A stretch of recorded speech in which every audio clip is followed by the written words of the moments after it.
নমস্কাৰ ছাৰবিদসকল, আপোনালোকে অসম চৰকাৰে ঘোষণা কৰা চৰকাৰী বন্ধৰ উপৰিও আপোনালোকে কৰ্মচাৰী হিচাপে আপোনালোকে আন কি বন্ধ লাভ কৰে হয় ছাৰবিদসকল।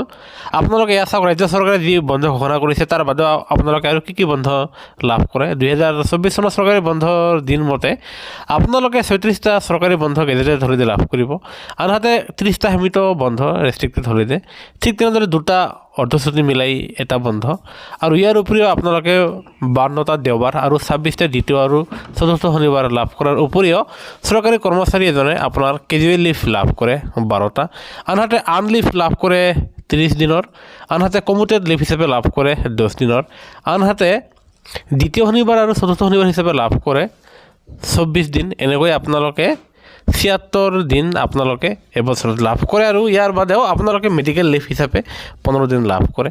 আনহাতে মহিলা কৰ্মচাৰীসকলে তেওঁলোকে মাতৃত্বকালীন ছুটিৰ বাবদ তেওঁলোকে 6 মাহ ছুটি লাভ কৰা দেখা যায়।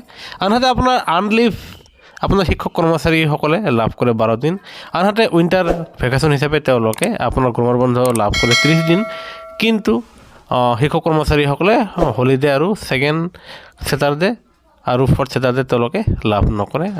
আপোনালোকে এই বন্ধবোৰ কেনেকৈ লাভ কৰিব হয় ছাৰবিদসকলে, এই ক্ষেত্ৰত আপোনালোকৰ নিজৰ বিভাগীয় অফিচত, আপোনালোকৰ হেড অফিচবোৰত আপোনালোকে লিখিত এপ্লিকেশ্যন দিব লাগিব।